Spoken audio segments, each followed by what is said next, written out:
Welcome to industrialscripts.co.uk, home of the Insider Interviews, a series of Q&As with people currently working at various levels and in different areas of the British film industry. The interviews are absolutely exclusive to Industrial Scripts and can't be accessed anywhere else. Into the blast furnace this month, we welcome actor Tom Hiddleston. After graduating from Cambridge and RADA, Tom has gone on to star in films such as Archipelago, The Deep Blue Sea and Marvel blockbuster Thor. But it seems he's not stopping there. Soon we'll be seeing Tom in Woody Allen's Midnight in Paris and Steven Spielberg's War Horse. Here at Industrial Scripts, we're certain it won't be long until Tom Hiddleston becomes a household name. As always, this interview was produced by Evan Leighton Davis and edited by Steve McCarthy.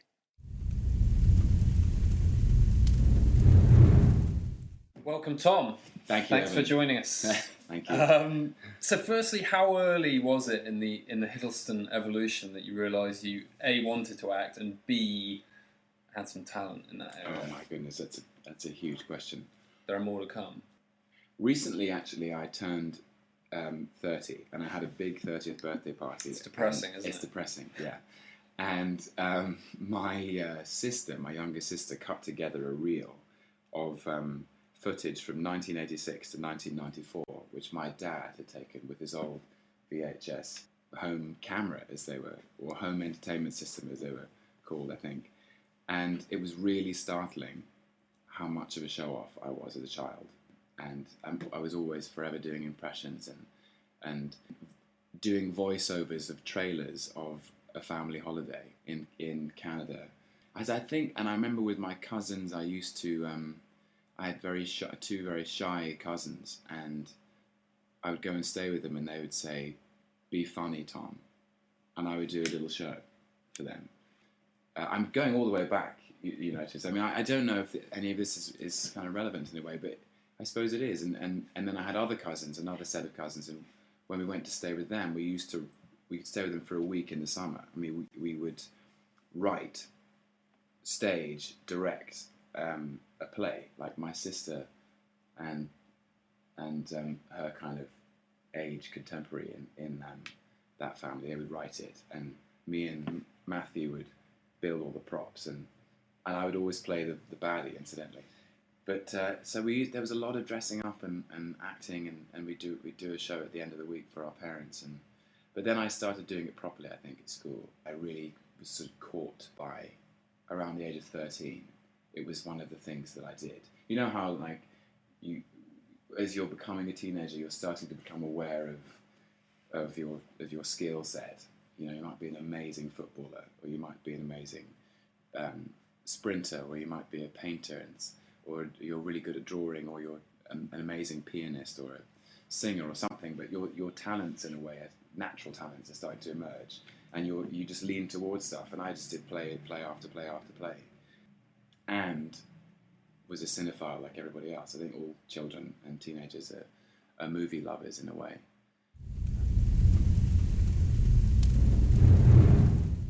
And so when did you realise that this could actually possibly be a career, and that you did have that skill set? The turning point was when I was 18, I did a production of Journey's End at the Edinburgh Festival, which our mutual friend Ken Thompson was also in.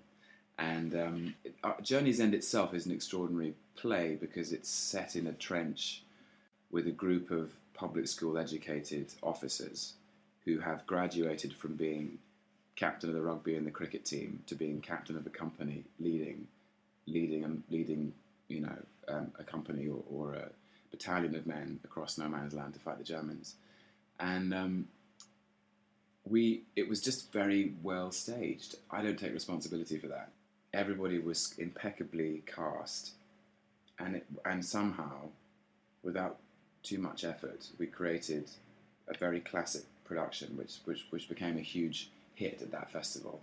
And it surprised me because I wasn't particularly reaching for it. It just seemed to come out of me. And my family, my sisters, my dad, and my mum, all separately came to see it, and they said, "This is a bit different, what you're doing now. This isn't just showing off. This is communicating something deep and profound, and you're amazing in it." And I had such a good time as well. And and then literally on the heels of finishing in Edinburgh, I went to Cambridge. I started at Cambridge University, world famous for it's production of directors and actors of all kinds, and comedians, and I knew that there was a great sort of scene for that, and I the first thing I did was I found the acting community and got myself involved, and in my first year at Cambridge I was in the production of A Streetcar Named Desire, playing Mitch, the Carl Malden part, and an agent and a casting director came to see it, and they signed me up. I got a job.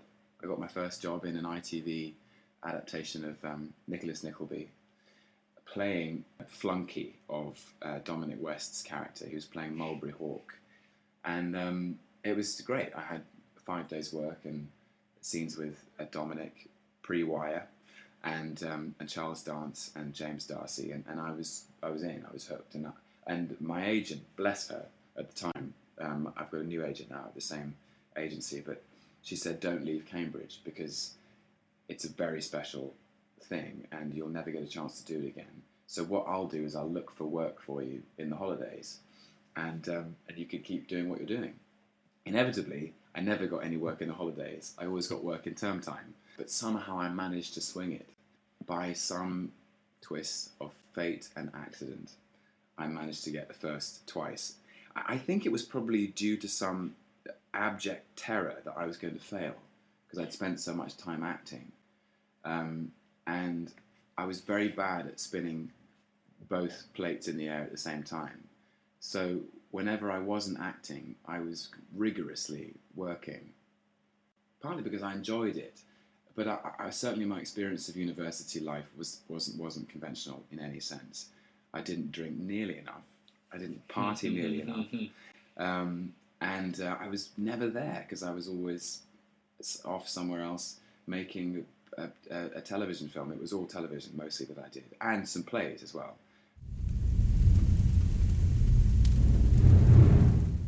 Okay, you went to RADA after Cambridge. Yeah. Was that a tricky decision to make? Well said. It was because, because I had an agent and because I'd been working, and lots of people at Cambridge, really talented, brilliant actors, were scrabbling around to get an agent and to enter the business in some way. And I already had that very essential thing, somebody who could put me up for work and try and sell me to casting directors and give me a leg up. And but really it was working with Albert Finney and Vanessa Redgrave on The Gathering Storm. I asked both of them, I said, what do you think I should do? And Vanessa said, you're doing tremendously, and you're very instinctive, and really that's the thing that keeps you safe as an actor. So think about it. But Albert Finney said, well, the thing is, there's no repertory theatre anymore, which is really where I learned how to act. Everybody, back in the 60s and 70s, you left drama school and you were taken up by a rep company, and you performed one play during the week and you rehearsed another play during the day, and then the following week that would open. And so in the course of 13 weeks, you'd have performed 13 plays and 13 parts, and in a way that was the most intensely rigorous training in very quickly reading scripts, assimilating information, building a character, working with other actors. And he said that was the most invaluable thing of his entire career, is this rep system. I don't want to bemoan the loss of it, lots of actors do, but he said there isn't this rep system anymore. So drama school really is the only replacement for that experience, where you just are free to fail, in a sense, and you're free to try new things and play parts that you wouldn't necessarily be given. And lots of people said, what are you doing? You're 21, you've got a great agent, you've got momentum, you shouldn't do it. And then I thought, I want to be an actor for the rest of my life. What's 3 years? You do learn, a lot about yourself, and you learn that you are capable of playing more broadly, possibly, than you might first have imagined. Even just the experience of playing in another accent or in another time period, you think, I didn't know I had that in me. So I'd like to think that my range is a lot broader in a way. And you learn from each other as well. I had an amazing year group. Really, truly amazing. Andrea Riseborough was in my class. Andrew Buchan, Ben Wishaw was 2 years above me. Gemma Arthurton was 2 years below me. You know, it's an extraordinary. And of course, these people haven't been legitimized yet. No one's put a rubber stamp and said this person's the next big thing. We're all just young people messing around and trying stuff out. And that's an enormously stimulating environment to be in, you know, because you can see everybody's talent and you get behind them and you know when they're good, you know.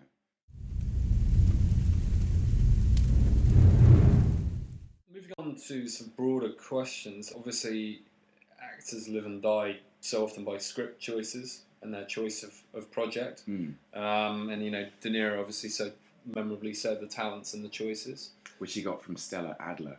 Did he really? Who was his acting teacher. There we go, wise people. So what's your process right now in terms of getting material in, assessing material? I mean, obviously so many actors are looking at the part, others are looking at the director, others are looking at the material itself, some are looking at all three of those areas. I mean, if you look at an actor like DiCaprio, I would argue that he right now is trying to make great movies. And the parts are more, they're an important consideration, but they are a secondary consideration to him being in great movies. That would be what I would argue. What's your sort of system for assessing material and then selecting? Inevitably, not all actors are in the position of being Leonardo DiCaprio, and I'm sure he has the pick of the bunch when it comes to projects and directors and scripts. So for me, you know, at the beginning, you do have to take what you're given, and you know, the things that you fall in love with when you read them, and then you audition, and then you don't get the part because because the producers or the director, for whatever reason, they might need a name in order to secure the finance. They might just think that you're not right for it. They might think you're a great actor, but you just don't fit this particular role. And so for me, that I'm in a very strange time where it probably looks like I've got lots of choices to make, but it isn't quite as simple as that, because you know, not everybody's knocking on the door. But really, with the choice that I do have, Judi Dench famously said, "The only choice an actor has is saying no." It's because I still feel like I'm growing and developing in a way. It's always about the experience. I think, well, what's the experience going to offer me? The experience of making this film, the experience of working with the other actors in it, the experience of working with the director. And quite often, and recently, the huge and probably the greatest pleasure in the last 18 months has been that every single project has demanded my commitment to a completely other world, or I've had to do something very specific in terms of learning a new skill.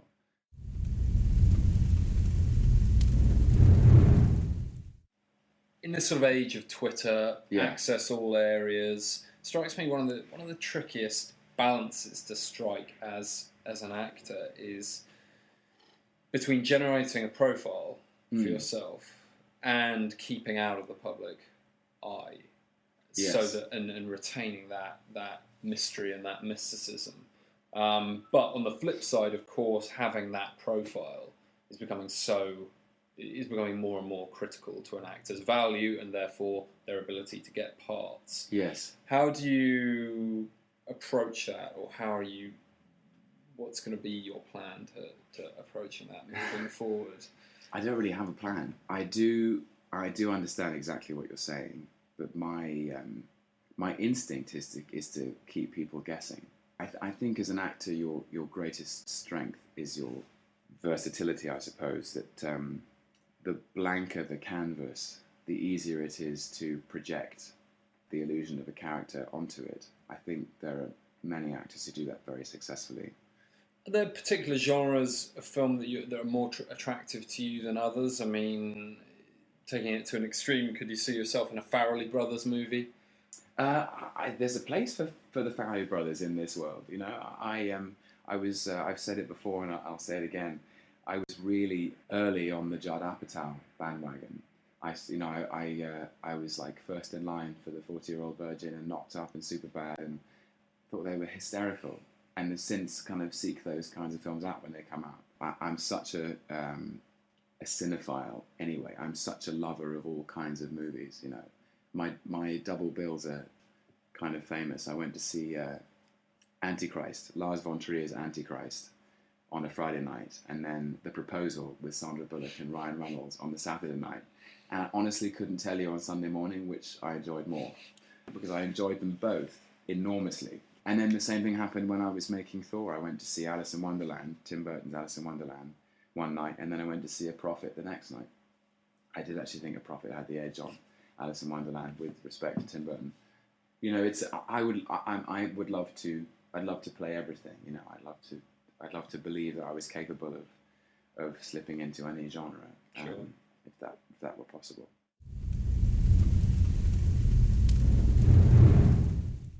And moving on to, and I'm going to attempt to pronounce it correctly, Archipelago. Correct. Can you just tell us about the film and your character? Archipelago was about improvising, and the character I was playing was intensely doubtful, vulnerable, uncertain, and philosophically just with the weight of the world on his shoulders. And Joanna said, I just want you to pull out the most vulnerable part of yourself, and that's what I want to shoot. I'm not interested in your strength. Second time now you've worked with Joanna Holland. Yeah. What can you tell us a bit more about that relationship and also her process? Joanna was actually the first person who said, it's very easy to place you in a conventional framework as an actor, a young actor. You're going to get offered a lot of period stuff just because of how you look and how you sound and your education. But maybe a more interesting angle would be a contemporary thing. Like you are actually, despite how you look and sound, you're quite a contemporary soul. So think about that. And she gave me huge courage to sort of to steer my own boat through the waters of being in this industry.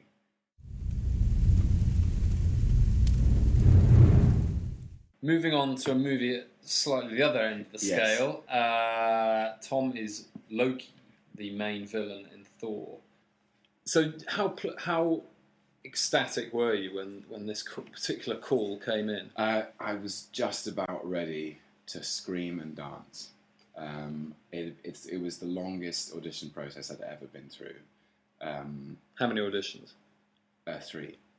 But it was just such a long. They all took place over the course of 4 months. So my first audition was in January, and then my second one was in early March, and then my screen test was in mid-March, and I finally got the phone call at the end of April. I obviously have a previous relationship with Ken. We'd been on stage at the Donmar together in a Chekhov play called Ivanov, which actually was really where we got to know each other. And there's something about the collaboration of a theatre experience where all the masks come off and you really see each other in a good way. I'd auditioned and then he'd said, okay, we're going to screen test you for Thor, for the part of Thor. And the casting directors called up and said, you know, it's he's the god of thunder, so maybe you'd like to, just over the next 6 weeks, go to the gym. And if you'd like to just throw that out there. And I said, okay. And I, looked at the comics and I thought, this guy is huge. He's a man mountain, and I wasn't sure that I had it in me to get to do that really. And I spoke to Ken, and he said, it wouldn't be a bad idea. So then I spoke to the casting director, and they said, well, just aim for Brad Pitt in Fight Club then. I was like, oh, just Brad Pitt in Fight Club. That'll be easy. And, I'll just get like an 8-pack. Yeah, like within minutes. But I, for the very first time in my life, I found a personal trainer, and I was just in the gym for 3 hours a day for 6 weeks, eating 5 meals a day, and I managed to get from 178 pounds to 198 pounds, which is, I think, from 12 stone to 14 and a half stone. And I'll probably never look like that again. In my contract, it was always stipulated that they could make a decision whether I should play Thor or Loki. Obviously, Chris Hemsworth, who got the role of Thor, is even more of an unknown possibly than you were doing, in the build up to this. What do you think he brought I'd tell you something about Chris. I've seen the film. He's absolutely magnificent. Like, he was amazing to work with. He's so generous and easygoing, and he does have some kind of crazy genetics, as in he's just a physical specimen. And but in the film, actually, this is what I'd say is he's able to sell the physicality of the part. When he brings the hammer down on the earth, you believe that he can create the thunder just because he's so physically impressive. Obviously, we've touched on this before. You've worked with Kenneth Branagh now on quite a few occasions. Yeah. Obviously, you just worked with him on Thor. Can you tell us more about that partnership, that relationship, the impact he's had on your career, possibly your life as well?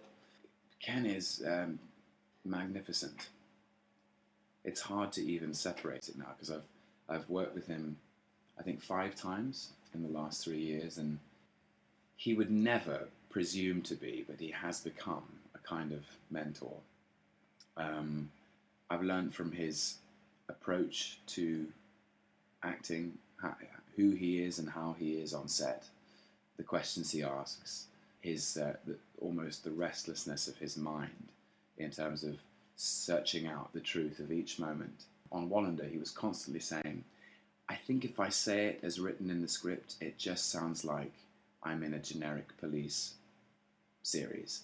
I think in life, this is what happens. I think, Tom, you should take that line, or you should ask me that question, and then I can come up with the answer, and then maybe somebody else.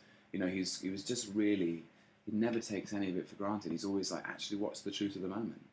Which in, cinema is about accuracy and naturalism and truth in terms of the performance side of it. He was second to none, and also the way he approached Thor and the inclusivity of his process. And he showed me the script 6 months beforehand. He knew I read the comics. He said, "Who do you think Loki is? What do you think is the most interesting aspect of the character you see in the comics? How can we earn our place in the pantheon of superhero films or supervillains?" And we both agreed that there were these 2 elements. There's this twinkling, mischievous, devilish persona somewhere within him, but there's also a damaged brother who's looking for his father's approval. Endlessly in the comics, you see, whenever Loki loses, the speech bubble above his head will come up saying, "It's always Thor, isn't it? You always care about Thor more than you care about me." And we thought that would be interesting. Let's get inside that, expand it, and bring it into the story.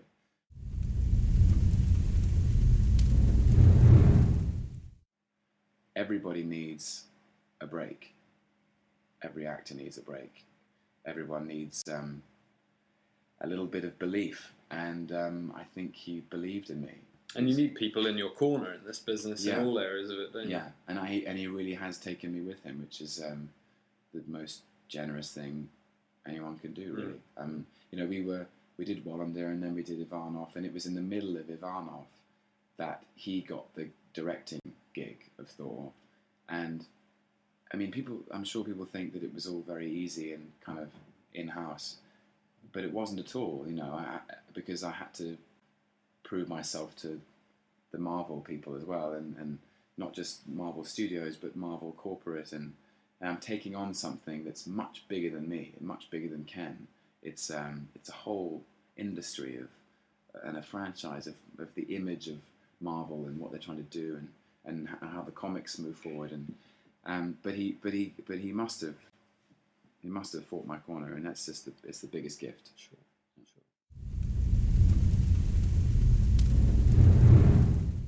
What can you tell us about the Avengers? I'm not sure what you can or can't tell us, or I can't say anything. I know it's happening. I know they're making it. Right. And they're making it this summer, but that's all I can tell you. Tom Hiddleston isn't going to be near this, or...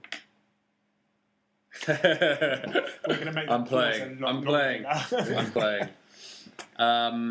Okay, Fab. Finally, so next 3 films, all with revered and in certain cases iconic directors. You've got Woody Allen's Midnight in Paris, Deep Blue Sea with Terence Davies, and Steven Spielberg's War Horse.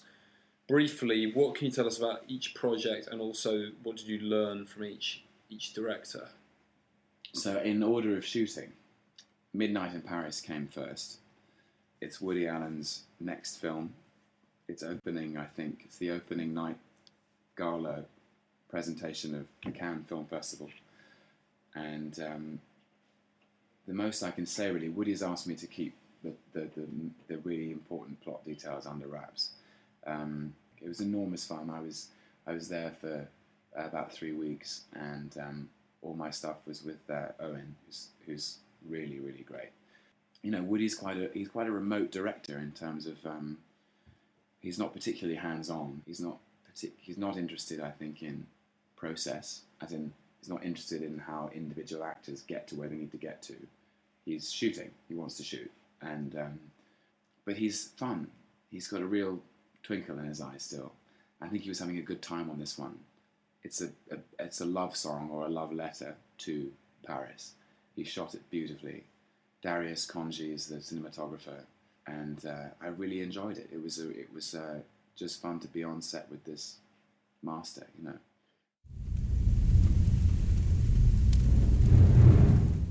Warhorse is different. It's the film adaptation of Michael Morpurgo's children's novel, related in part to the massive National Theatre stage hit. But the thing about the National's production is that all the horses were represented by these extraordinary puppets. This is absolutely literal. And it's the story of one horse that starts off in Devon in 1912, 13, 14, with a country family, a farming family. Father and mother played by Peter Mull and Emily Watson, son played by Jeremy Irvine. And you follow this horse, the horse's trajectory through the course of the First World War, 1914 to 1918. And I play Captain James Nichols, who is the British officer, captain of the one company of the British cavalry, who comes to Devon scouting for mounts, buys the horse as his own personal cavalry horse, and he becomes part of the British cavalry, and then we take him to France, and you're off on the journey of the First World War. And Stephen said from the outset, I don't want to make Saving Private Warhorse.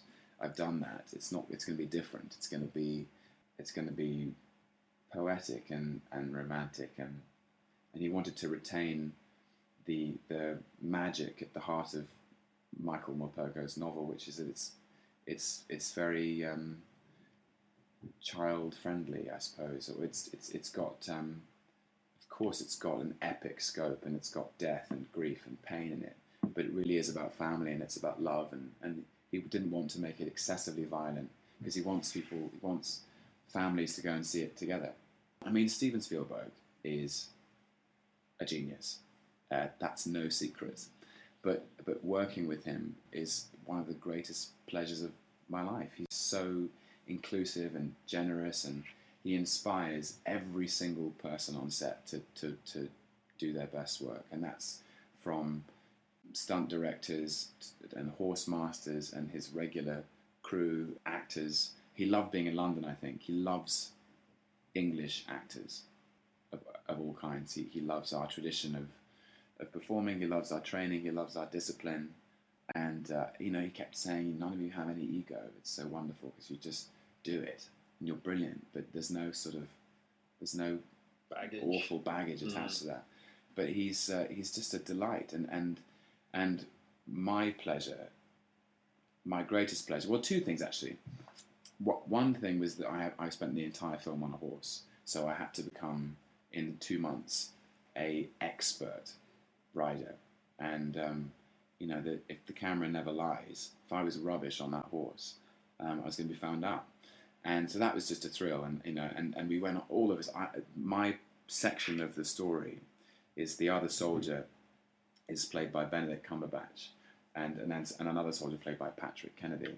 And the three of us are riding around pretending we were in Indiana Jones, Mm-hmm.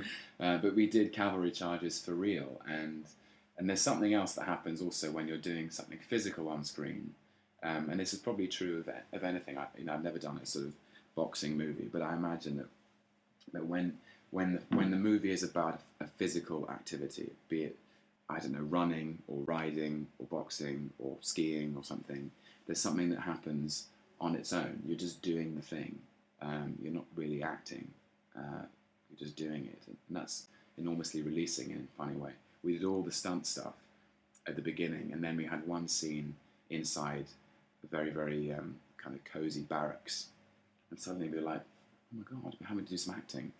Because there were no horses to distract us from the the machinery of the movie making.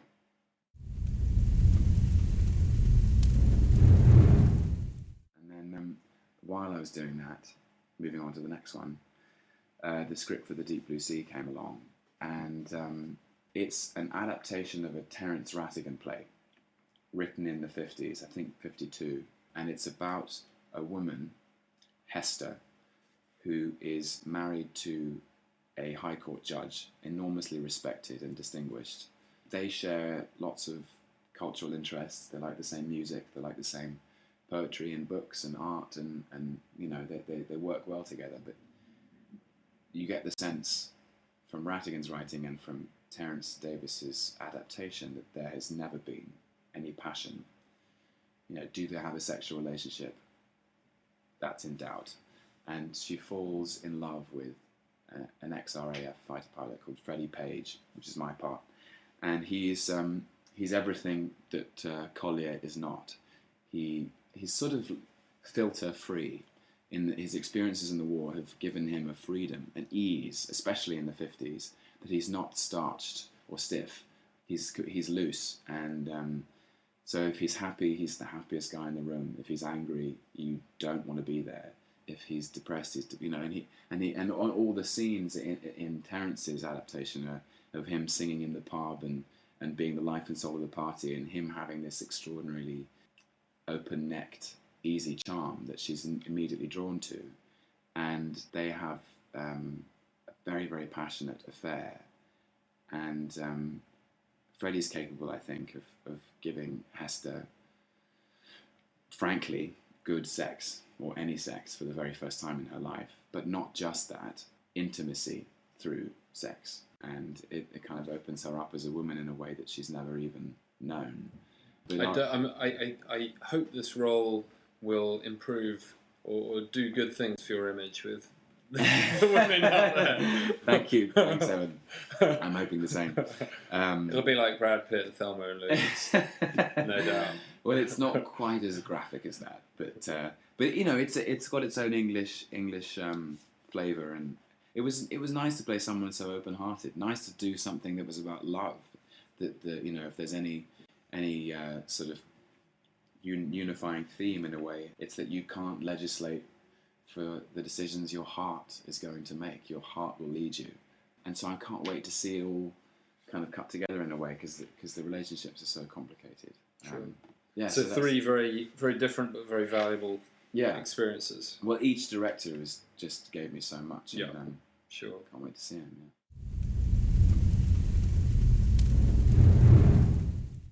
It strikes me, and I hope you take this as a compliment, that in the offices of casting directors, sort of across the industry, and in producers' offices as well, there'll be kind of an element of debate. Is Tom Hiddleston going to be a major character actor, or possibly a major star, or both?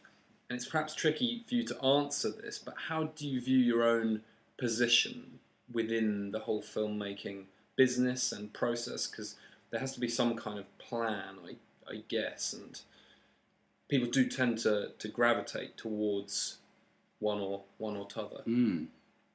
Really good question. It's always so hard to see yourself anyway. As an actor, it's incredibly hard to watch your own work, and then secondarily, it's very hard to place yourself. I guess a simpler question is: Do you have aspirations to be that leading man? Oh, absolutely, I'd love to. Yeah, but it's really about the work in a way. It's so you can't control the perception of yourself. You can't even control that in your own life, let alone in the industry. And I think that it's a classic thing of like, leading actors always want to be seen as character actors, and character actors always want a chance to lead, Sure.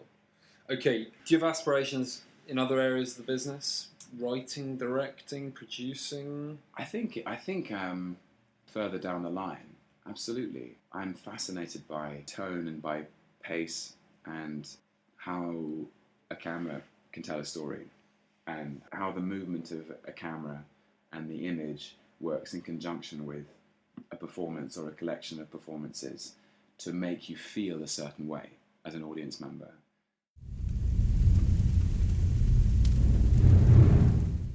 Finally, you've done... Sorry, that's not me having a poop. That's water. It's not Tom Hiddleston weeing.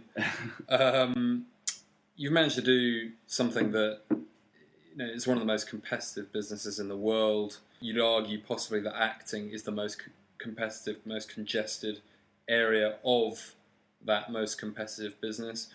What advice would you give to actors out there, young actors coming up? Good.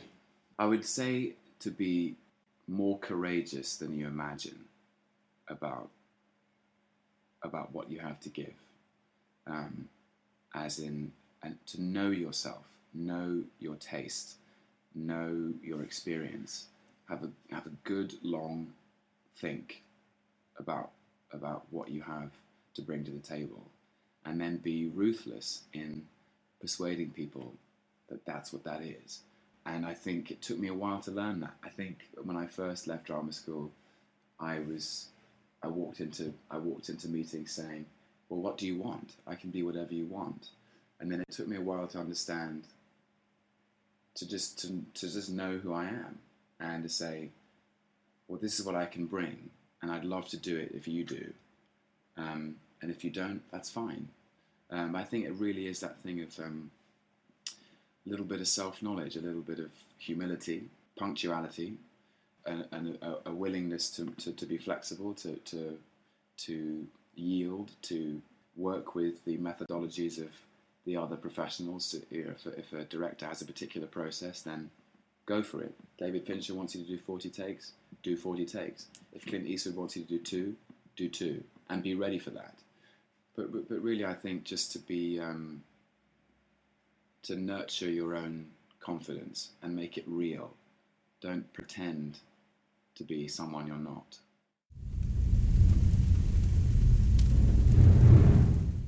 Okay, quick fire round. Okay, this is quick fire. My goodness. Favourite ever film?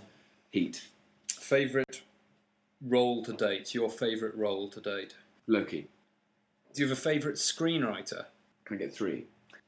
Michael Mann, Simon Beaufoy, Tom Stoppard. Favourite director? Spielberg. Favourite performance by an actor? Daniel Day-Lewis, Last of the Mohicans. Oh, interesting. We had Day-Lewis last time, but in My Left Foot. Or Pacino in Heat. Okay. Favourite TV show? Of all time? Yeah. Does that include British comedy? Oh my God. Favourite TV show? Fawlty Towers and 24. Okay. Michael Mann or Martin Scorsese? Michael Mann. Shane Meadows or Ken Loach? Ken Loach. Pacino or De Niro? Pacino. Kerry Mulligan or Emma Watson? Oh, it's an interesting question. Kerry Mulligan. Burger or fish and chips? Burger. Last film you saw? The last film I saw at the cinema was Unknown. The last film I saw was on an aeroplane, was You Will Meet a Tall Dark Stranger. How about last film you loved? I see so many films. The Fighter. Oh, I saw it twice in one day. It was incredible. It's all about the fighter. It's all about the fighter. Last film you loathed? Last film I loathed. This is touchy because it's got lots of very talented people involved. Scott Pilgrim. Your filmic guilty pleasure, is there a movie that is perhaps derided but you think it has significant merits? Maybe it's so bad it's good. Jackass 3D. Brilliant. Your dream dinner party guests, you can select 4, anyone from history. Anyone? Yeah, you're cooking. Good. It's probably going to be spaghetti bolognese. anyone from history. Plato, Shakespeare, Rita Hayworth, Great choice. and Jeff Bridges. It's a great choice. We'd have a lot to talk about. Tom Hiddleston, thank you very much.